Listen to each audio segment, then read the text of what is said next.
यति बेला देश निकै नै भद्रगोल छ, नेताहरूले सम्हाल्न नसकेको जस्तो भान हुन्छ। यही बेला पूर्व राजा ज्ञानेन्द्र शाहको भनाइहरू पनि छटपस्ट आइरहेका छन्। राजाका कुराहरू पनि केही हसमुन सुन्दाखेरि जनतालाई राम्रो लाग्न सक्छ। राजाले भनेका छन्, मेरो श्रीपेज राष्ट्रको सुरक्षाका लागि मैले राष्ट्रलाई सुम्पेको हुँ भनेर भन्ने भनाइरहेछ। एकैछिन हामी राजाका पनि कुरा सुनौँ न त। उपस्थित महिला तथा सज्जनवृन्द,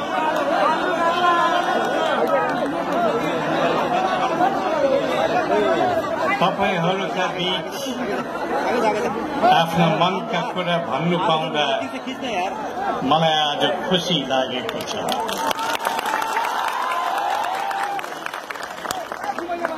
हाम्रा तराई फाँटका जनभावना बुझ्ने र यहाँहरूसँग साक्षात्कार हुने यस्तो मौका मिलेकोमा म आयोजक, प्रबन्धक तथा संलग्न सबैलाई हार्दिक धन्यवाद दिन चाहन्छु। हाम्रो अन्नको भण्डार भनिने तराई मधेसको यो समथर उब्जाउ फाँट हामी नेपालीका लागि यो भूमिको अर्कै ठूलो मूल्य र महत्त्व छ। गौरवशाली इतिहास बोकेको उद्यम, इलम, उत्पादन व्यवसाय, बजार र आर्थिक उत्थानको आधार हाम्रो तराई मधेसको छुट्टै पहिचान, पौरख र प्रतिष्ठा छ। हामी देखिरहेका छौं, भोगिरहेका छौं। 2-3 दशक यता आएर हाम्रो तराई क्षेत्र, हाम्रो यो उर्वर मधेस भूभाग आज उजाड बन्दै गइरहेको छ। यहाँको पोखरी, पानीको स्रोत, ट्युबवेल, कुवाधार तथा जल सतह कमजोर बन्दै सुखा, खडेरी र मरुभूमिकरणतिर गइरहेको छ। यो गम्भीर चिन्ताको कुरा हो। मधेसका होनहार उद्यमी युवा जनशक्ति दिनौं विदेशतिर दगोरिरहेको छ। उचित रोजगारी, सिप, इलम र अवसर दिन नसक्दा गरिबीको बाध्यताको कारण हाम्रो जमिन, हाम्रो स्रोत साधन सबै सुक्दै हाम्रो जनशक्ति पातिलिँदै गएको छ। यो दुःखको कुरा हो। देश बनाउनु, देश बचाउनु निरन्तर आवाज छ। हामी माथि आह्वान पनि छ। म भन्छु, हामी हाम्रो पुर्खाको पौरख नभुलौं। हामी यही बसौं, हाम्रो यही आफ्नो जन्मभूमिका लागि मरिमेटौं।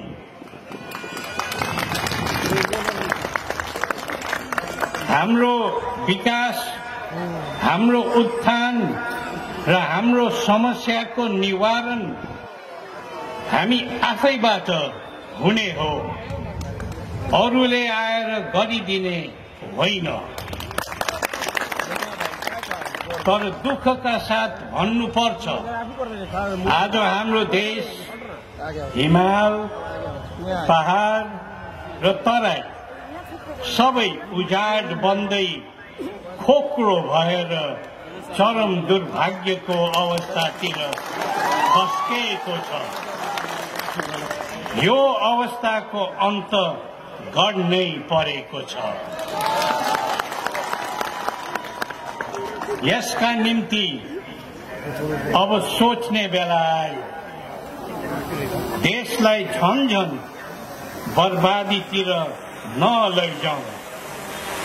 त्यसका लागि अब सबैले सोचौं, समीक्षा गरौँ।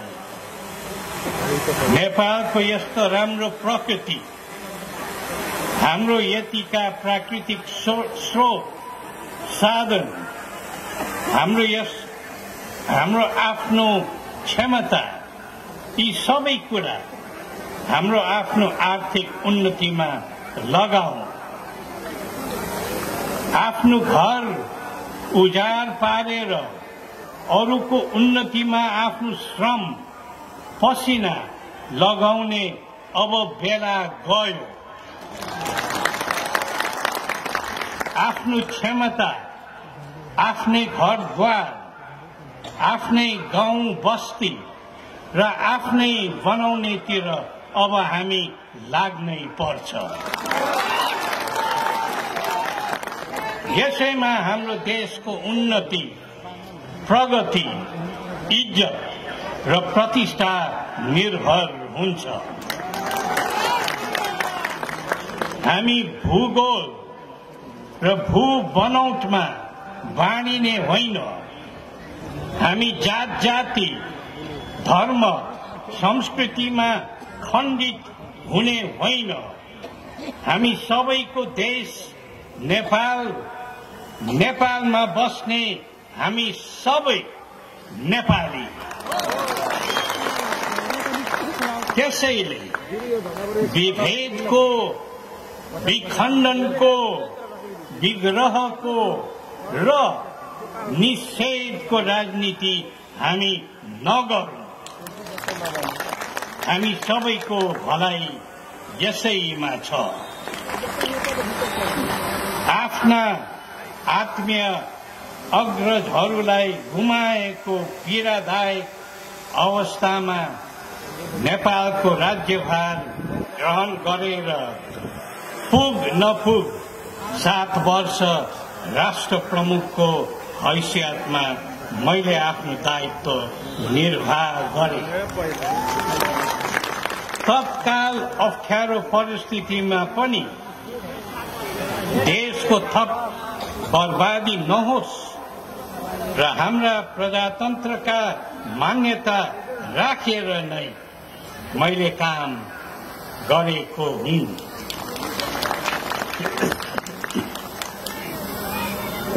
2058 मा घटेको विनाशकारी घटना जुन हामी र हाम्रो परिवारलाई कहाली लाग्दो र सम्झन पनि मन नपराउने अवस्थालाई राजनीतिक जाल जेल गरी धेरै नेपालीको मनमा भ्रमको बादल बनाई नकारात्मक भावना फैलाएको थियो।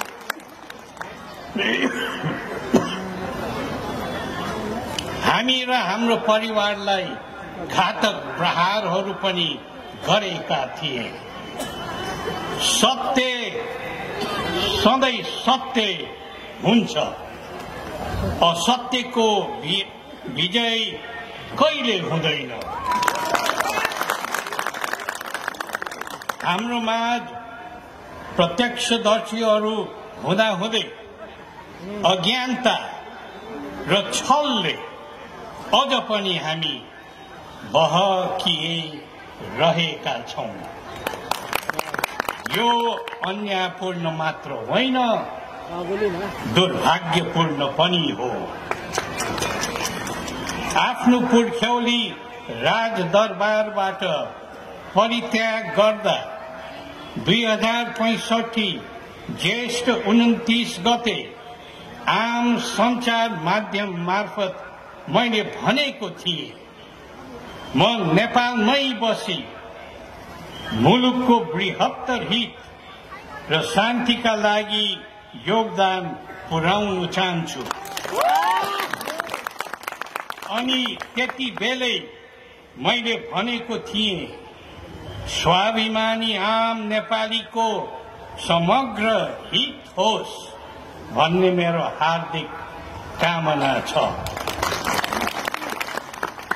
हाम्रो राष्ट्र प्रेम र राष्ट्रहितको सदाशयता कायम नरहँदा देशमा विषम परिस्थिति बढ्दै जान्छ र त्यस्तो व्यथितिबाट आम जनतामा आक्रोश उत्पन्न हुन्छ भन्ने त्यतिखेरको आकलन हो।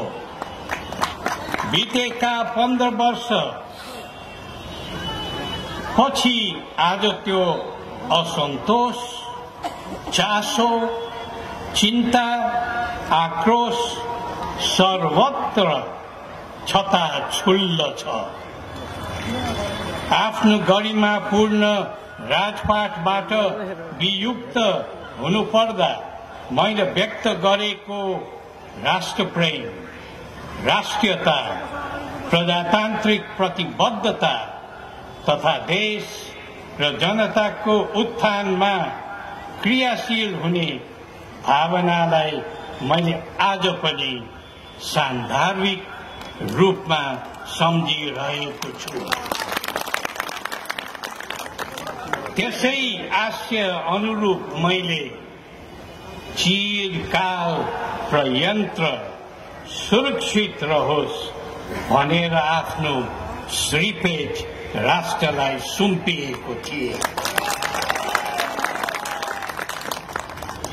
हामी देशमै छौं। आज पनि देशमै रहेर हामीले देशको गौरव गाथा गाइरहेका छौं। अहिले पनि देशको सर्वाङ्गीण उन्नति होस्, भेदभाव रहित ढंगले सबै देशवासीको विकास हुँदै जाओस् भन्ने नै हाम्रो भावना